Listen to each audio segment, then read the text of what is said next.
Welcome, ghouls, to today's episode of Mental Health is Horrifying. I'm your horror Barbie host of Darkness, Candace Green, psychotherapist and all-around spooky bitch, podcasting from my bat-filled cave in Toronto, Canada. On today's episode, I'm going to be talking about the alien invasion dystopian hellscape masterpiece from 1988, They Live. I'm really excited to be doing this episode today because as far as horror movies go, and yes, I know this is more of a sci-fi, but that's totally a subgenre of horror, so let me live, okay? This is right up there as one of my faves because not to sound like a conspiracy theorist or anything, but I kind of think this movie explains how the world is. The story focuses on an ordinary man who discovers an alien race has been controlling the human population through subliminal messaging that promotes vapid consumerism. Is this a documentary? Maybe. And as an existential psychotherapist who is interested in concepts like surrealism and absurdism, a lot of mundane things start to feel really pointless when you consider them within a reality where alien elites are controlling society so as to pacify and subdue us so that they can extract our labor and souls for their own intergalactic domination. Wow, I already sound way out there, don't I? But stay with me, I have points. So let's get right into it. Let's talk about They Live and its portrayal of themes of oppression, manifestation versus reality, and the attention economy and ADHD. Our masters! What do these things want, and why are they here? You still don't get it, do you, boy? They have recruited the rich and the powerful. They're running the whole show. Wake up! They're all about you, all around you. Blinded us to the truth. Take a look. They are safe as long as they are not discovered. I don't know what they are or where they came from, but we gotta stop them. Stay away from me. Put these on. They have us. Look at them. They're everywhere. Our owners. We have no other choice. I don't like this one bit. Leave it alone, man. It ain't none of my business. Ain't none of yours. We have been lulled into a trance. Listen to what I'm saying to you. We're in trouble. The whole world's in trouble. Control us. You're sending some kind of signals out of TV sets. I've got one that can see. Mama don't like tattletale. Now we start spilling some blood. Let's go. Push a button. I have come here to chew bubblegum and kick. And I'm all out of bubblegum.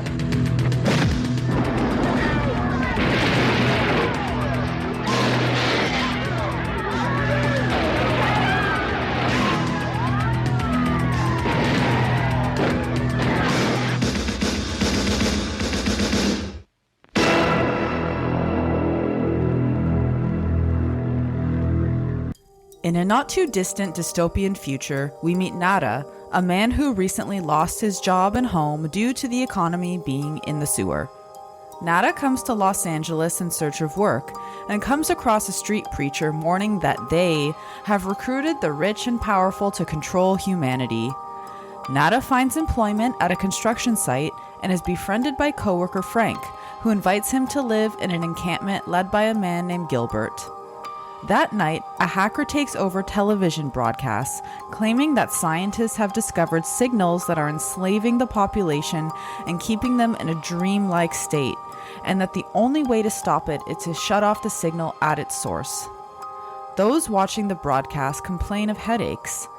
Nada secretly follows Gilbert and the preacher into a nearby church and discovers them meeting with a group that includes the hacker. He sees scientific equipment and cardboard boxes inside. Nada is discovered by the blind preacher and escapes. The encampment and church are both destroyed in a police raid that night, and the hacker and preacher are beaten by riot police. The following day, Nada retrieves one of the boxes from the church and takes a pair of sunglasses from it. Nada discovers that the sunglasses make the world appear monochrome, but also reveal subliminal messages in the media to consume, reproduce, and conform. The glasses also reveal that many people, particularly those in power, are actually aliens with skull-like faces. Blah! When Nada mocks an alien woman at a supermarket, she alerts the other aliens via a communication device on her wrist. Nada leaves but is confronted by 2 alien police officers.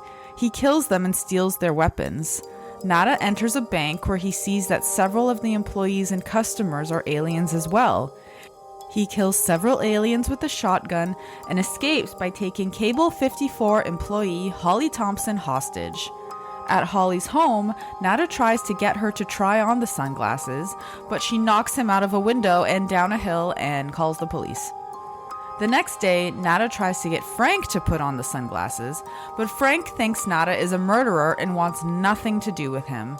Frank and Nada get into an epic fight because Nada is just like, Frank, just put on the sunglasses. After the fight, Frank is too tired and beaten up to prevent Nada from putting the sunglasses on him, so then he sees the world for what it really is, with all its subliminal messages on billboards and alien faces on the police and elites, and he's like, damn, Nada. Frank and Nada run into Gilbert, who leads them to a meeting of the anti-alien movement. At the meeting, they are given contact lenses to replace the sunglasses and learn that the aliens are using global warming to make Earth more like their own planet and are depleting the Earth's resources for their own gain. They also learn that the aliens have been bribing humans to become collaborators, promoting them to positions of power. Holly arrives at the meeting apologizing to Nada. The meeting is raided by police and the vast majority of those present are killed, with the survivors, including Frank, Nada, and Holly, scattering. Nada and Frank are cornered in an alley, but they accidentally activate an alien wristwatch, opening a portal through which they escape. The portal takes them to the alien spaceport, where they discover a meeting of aliens and human collaborators celebrating the elimination of the terrorists.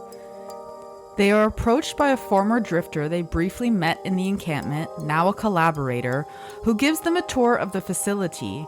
And he's like, hey man, it's not so bad, join us. If you just collaborate with these aliens and let them destroy the Earth, you could live in a nice house and have a yacht or whatever. He leads them to the basement of Cable 54, the source of the signal, which is protected by armed guards. Nada and Frank find Holly and fight their way to the transmitter on the roof, but Holly kills Frank, revealing that she too is a human collaborator. Nada kills Holly and destroys the transmitter and is fatally wounded by aliens in a helicopter. With the transmitter destroyed, humans all over the world are free from their dreamlike state and discover the aliens hiding amongst them. They're everywhere! They Live is based on the short story 8 O'Clock in the Morning, written by Ray Nelson and originally published in the November 1963 issue of the magazine Fantasy and Science Fiction. It is about a man named George Nada who wakes up from a hypnosis only to discover he is now aware of the alien overlords who control the world in secret through subliminal messaging. Nada uses his ability to wake up the rest of the world and eventually overthrow the alien overlords. In April 1986, the short story was transformed into a graphic novel in the comic book anthology Alien Encounters No. 6. Carpenter bought the rights to both the short story and the comic book and wrote the script for his adaptation under the pseudonym Frank Armitage, the name of a character played by Keith David in the film. He cast Rowdy Roddy Piper, better known as a Canadian professional wrestler, as the lead character, now called John Nada, because he believed that Piper had a sense of realism that was hard to find in more traditional actors. His casting of Nada eerily mirrored some of his life experiences, having lived a somewhat nomadic lifestyle after leaving his home in Saskatchewan at the age of 13 to live in hostels and hitchhike.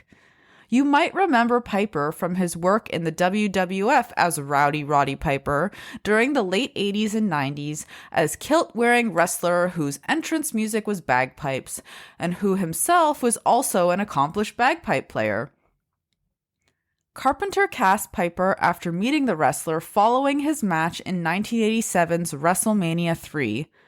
Unlike most Hollywood actors, Roddy has life written all over him, Carpenter told Starlog in 1988.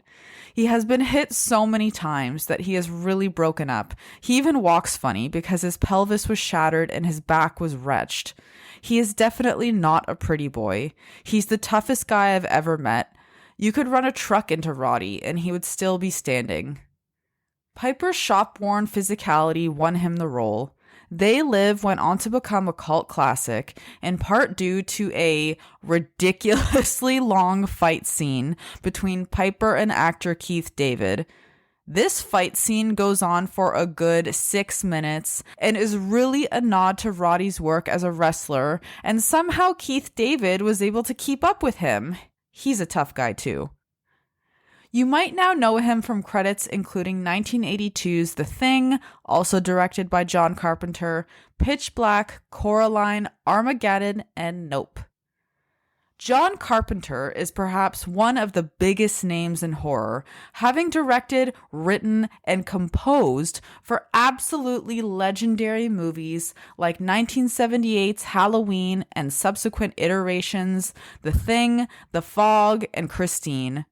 John Carpenter's work on the Halloween franchise may arguably be one of the most important contributions to the genre over the past 40-some-odd years.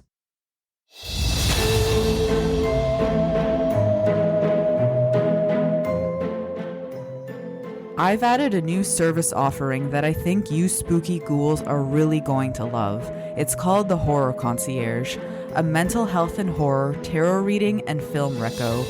You get a custom-designed 5-card spooky tarot spread designed to help illuminate an area of your mental health that you've been curious about, and a personalized horror movie recommendation to continue your mental health exploration based on the themes drawn out from your tarot reading. And as a special gift for my hallowed listeners, for a limited time, use promo code HORRIFYING20 for 20% off your reading. Spooky bitches can visit my website, manymoonstherapy.com, to learn more about the Horror Concierge. Please note that while the Horror Concierge may feel therapeutic, it is not psychotherapy and is for entertainment purposes only. Stay spooky!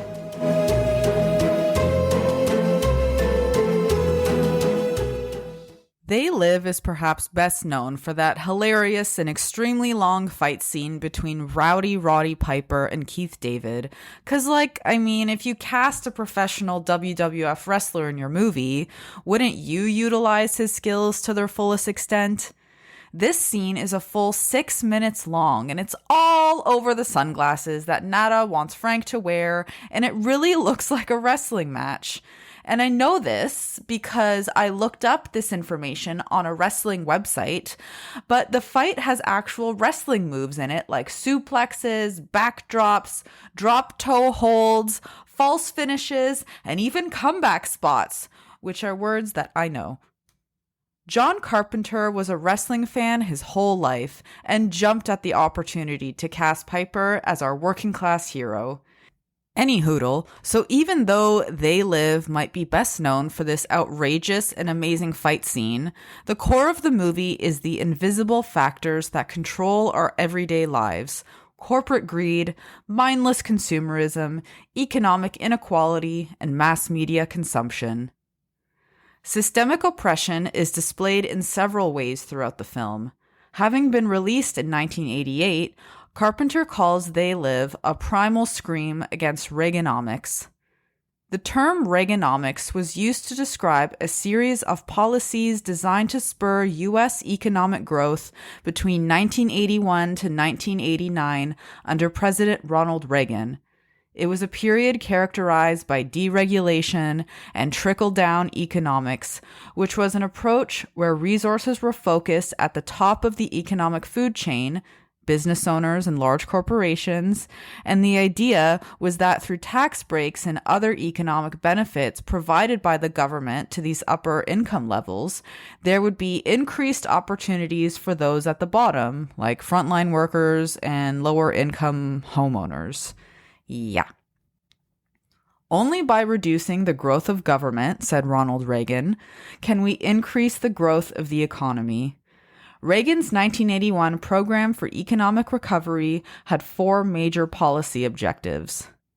Reduce the growth of government spending, reduce marginal tax rates on income from both labor and capital, reduce regulation, and reduce inflation by controlling the growth of the money supply. The thing is, though, that during this period, the US government under Reagan had a record peacetime increase in defense spending, which is the opposite of reducing government spending, Ronald. Now, I did spend 1 whole year as an economics major at university for some reason, but for all of our well-being, we don't need to get too into the weeds about the theory of trickle-down economics. Suffice to say that these were very real policies that had very real impacts on the cost of necessities like gas and literally everything that was shipped in via the ocean. Sound familiar?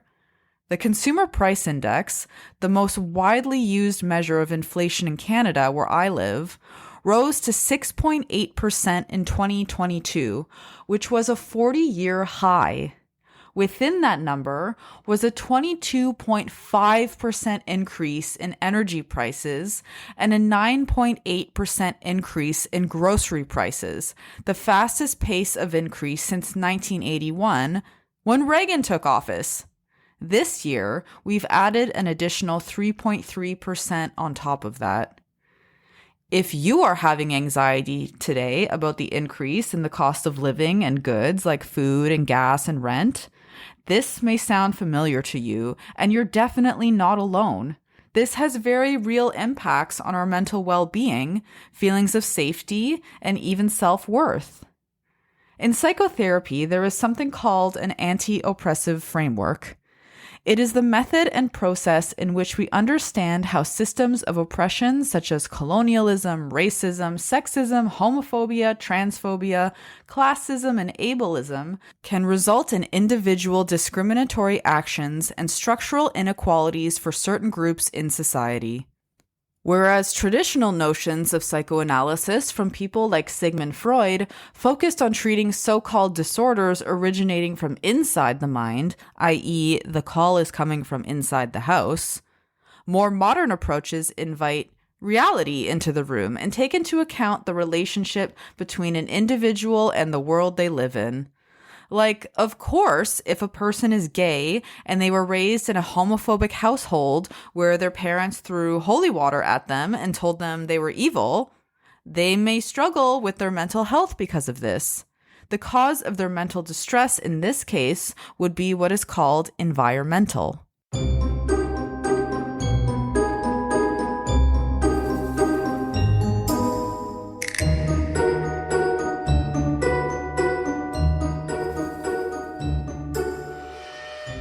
Consider, for example, the work of prominent author and self-help guru Byron Katie, whose writing on The Work is the idea that you are not suffering from negative circumstances, but merely your thoughts about them. If you can talk yourself out of your thoughts, the world and your place in it changes.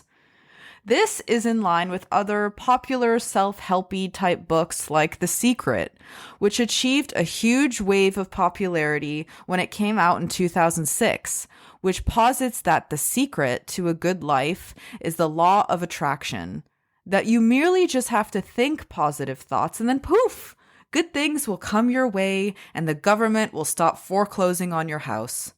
The Secret, in a retrospectively ironic and depressing kind of way, came out just 1 year before the subprime mortgage crisis in the US, which was a multinational financial crisis that occurred between 2007 and 2010 that contributed to the 2007 to 2008 global financial crisis.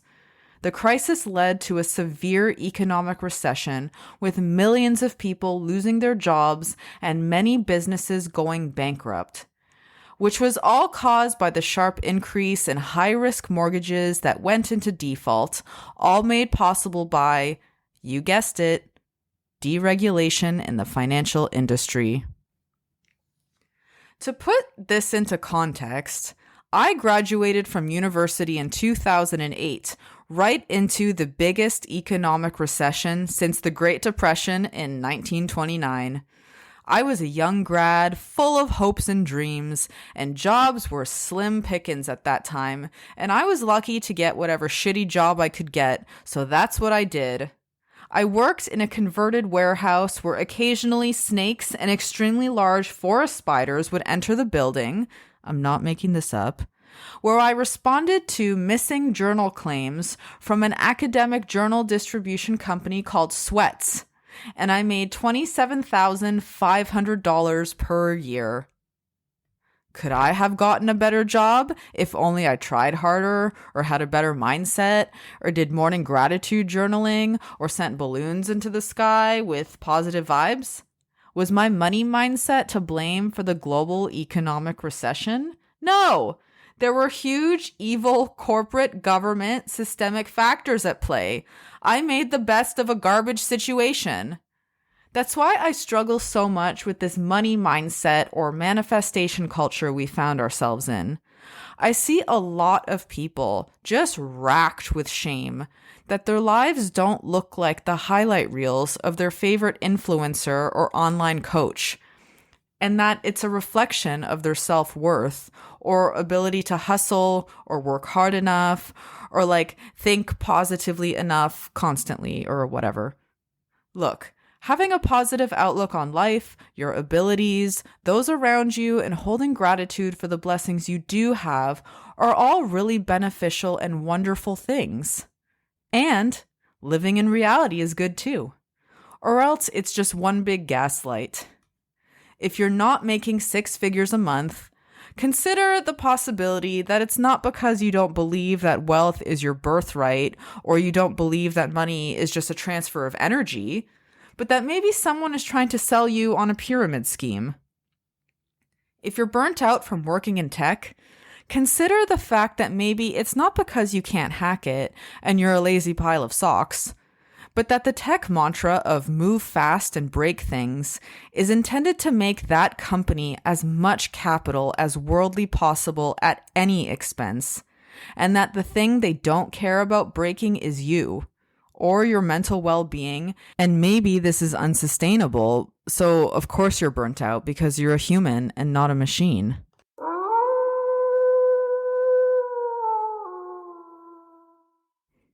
I love this scene in the grocery store where we as the audience have our all-seeing sunglasses on along with Nada and can see who the aliens controlling and manipulating humankind are versus the regular working class people.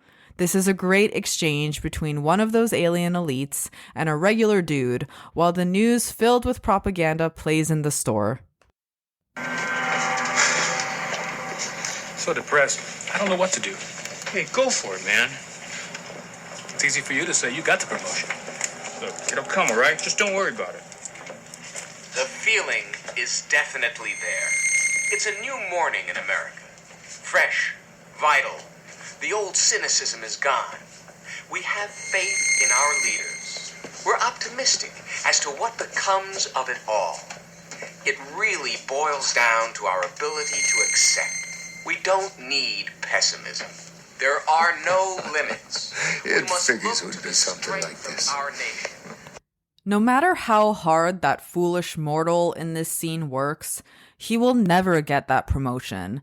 Of course the alien elite tells him it'll all work out and just shut up and keep his head down. The system is rigged against foolish mortal, and we can liken this to systems that keep us fixed in place, like not being able to get a job because of factors like race, gender, or class. And it's way more intense now than I'm sure John Carpenter could have ever imagined in the 80s. Because now we have these tiny computers in our hands at all times that are constantly connected to an everlasting stream of media messaging from corporations designed to appear as your friends. These accounts are run by teams of professionals with the intention of creating a specific, humanized vision of a brand they want perceived as a single individual. It is not enough for the brands of today to appear human, they must appear cool. When a brand makes a meme, for example, it is trying to sell you a product, but not directly. It wants its brand to become familiar and recognizable so that, for example, if someone likes enough memes from Spirit Halloween and Starbucks' amazing Instagram accounts, tapping into the excitement of fall and Halloween being right around the corner, suddenly, when I'm trying to decide how to spend my weekend, I'm doing exactly what the memes foretold, and I'm going to Spirit Halloween on Saturday morning to buy more Scream paraphernalia that I definitely don't need, but not before I swing by Starbucks to get a pumpkin spice latte, because I'm such a basic fall bitch, right? 100% that witch, or whatever they told me I already am. But what's even more confusing now is that it's not just, okay, clearly this is a corporate account marketing to me.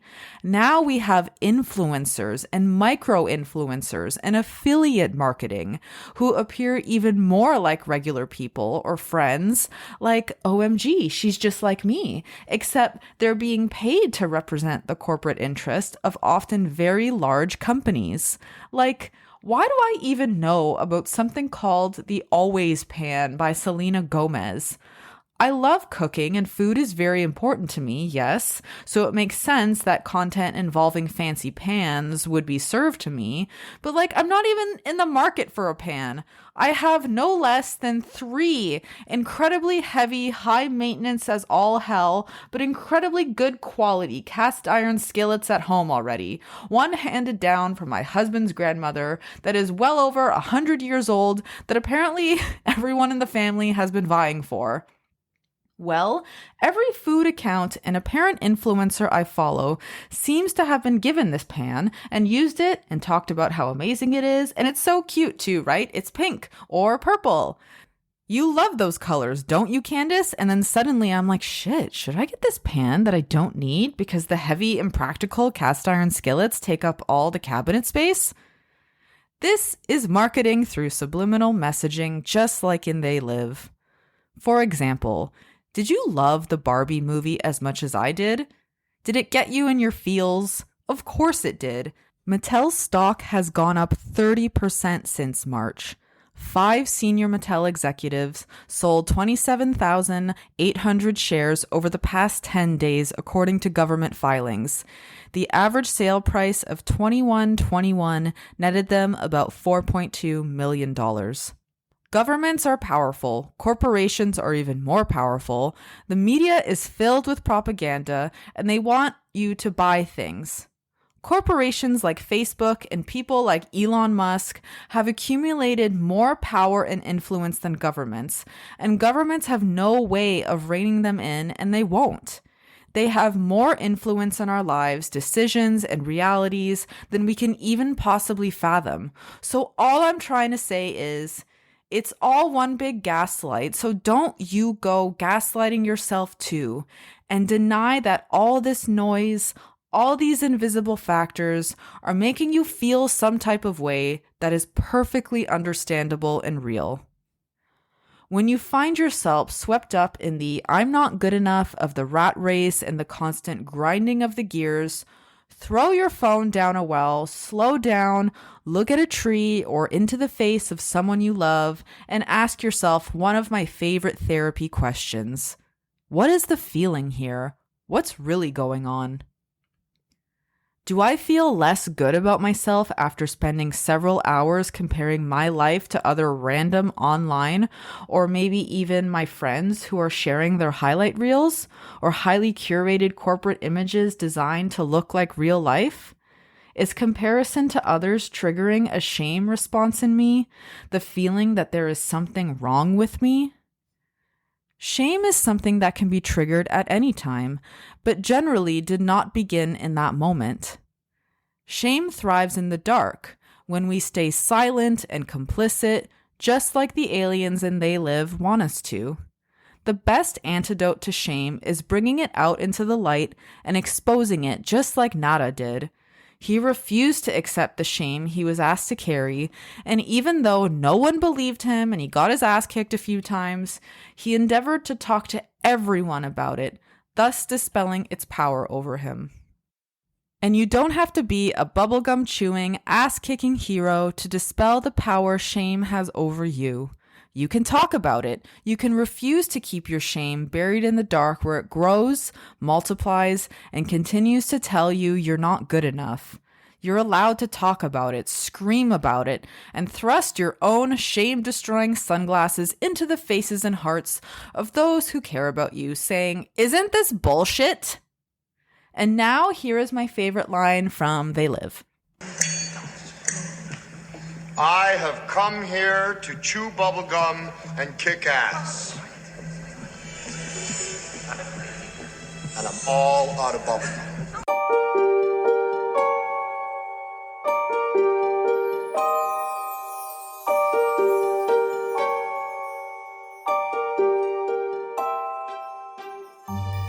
The subliminal messages that Nada discovers through the all-seeing sunglasses display messages including obey, reproduce, stay asleep, consume, watch TV, and conform.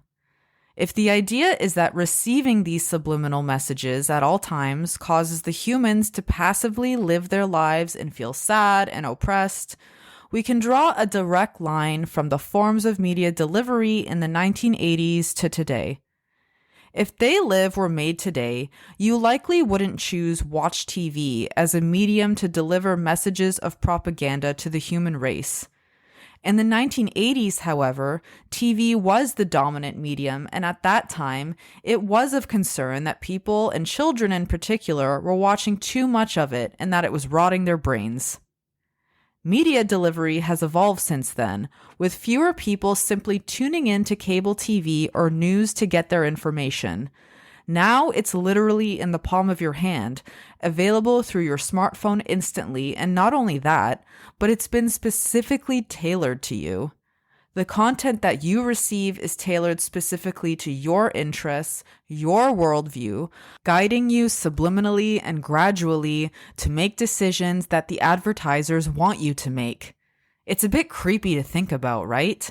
Did I make this decision, or was I induced to make this decision?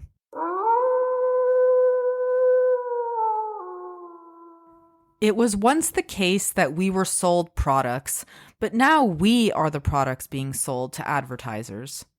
More specifically, it's our attention that is being sold in a market that is so oversaturated with attention that suddenly our attention has become extremely valuable. If They Live were made today, many of the messages might remain, but a few more might be added, like scroll TikTok, click on this ad, follow this influencer, and feel bad about yourself.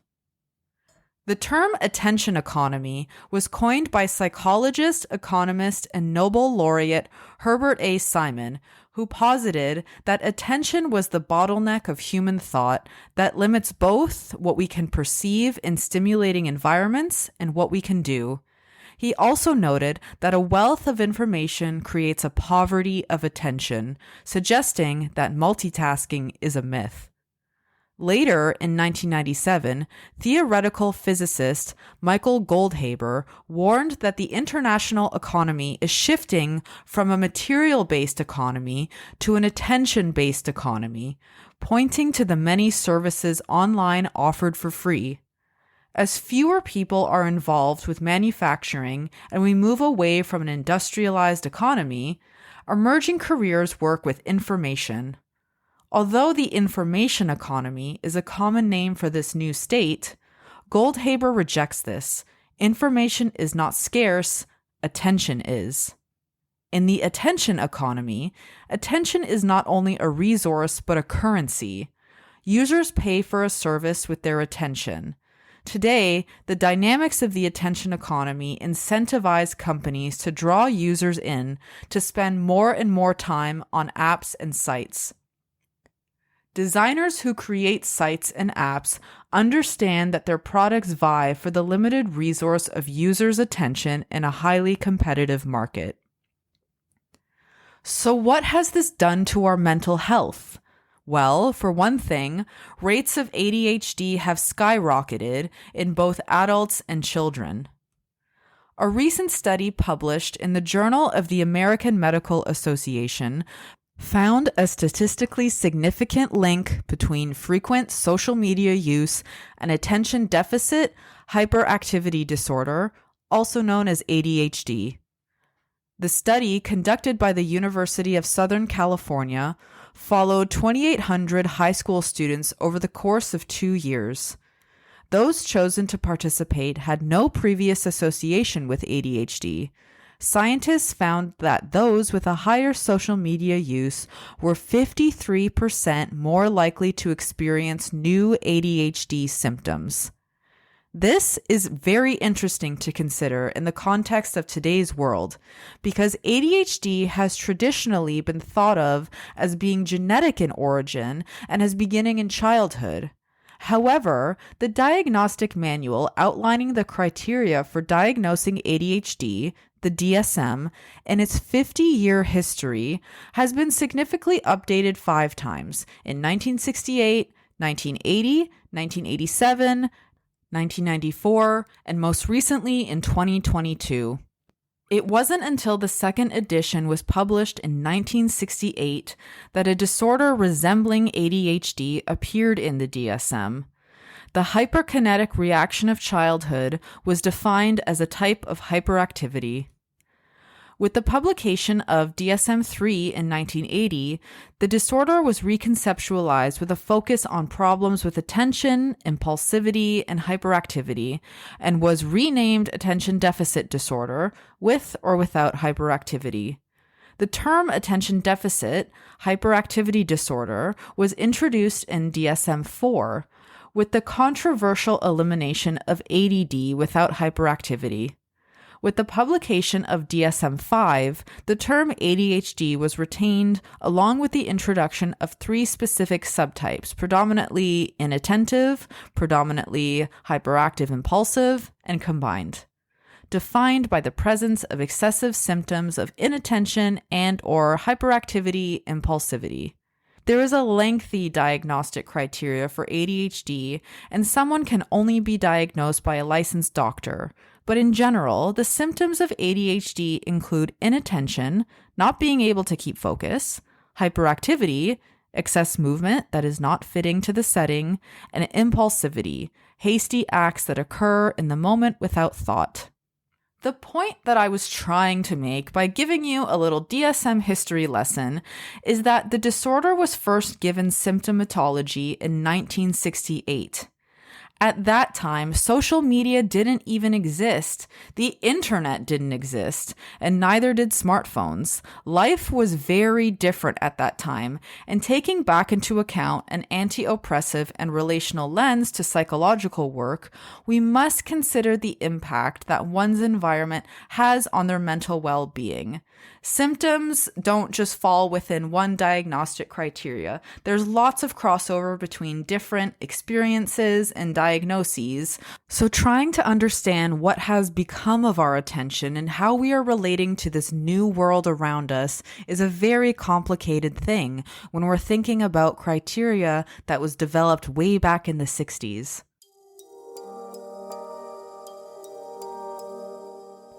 I have to admit that even writing this episode, I felt way out there as I rattled on about government and mass media manipulation, subliminal messages, and a big evil plot for elites to control us for their personal gain. But I think a lot of people feel that way too when they talk about systemic factors that are entrenched into our daily lives that some people just want to pretend don't exist. In fact, They Live was only a minor success upon its release in 1988. It initially received negative reviews from critics who lambasted its social commentary. However, it later gained a cult following and experienced a significantly more favorable critical reception, especially since shit got real in 2020. They Live is now regarded as one of John Carpenter's best films. Carpenter has stated that the themes of They Live stem from his dissatisfaction with the economic policies of then U.S. President Ronald Reagan, as well as what Carpenter saw as increasing commercialization in both popular culture and politics. And it's no wonder that its messages resound more loudly now than ever.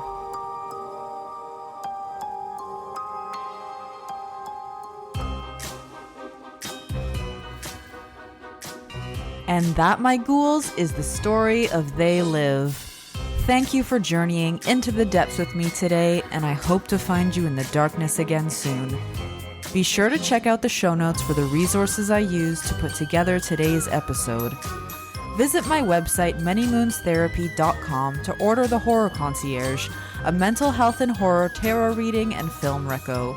If you live in Ontario and are interested in psychotherapy with me, I offer tarot talk therapy or just talk therapy sessions, and I also offer biz consulting services for therapists looking to conjure the private practice of their dreams.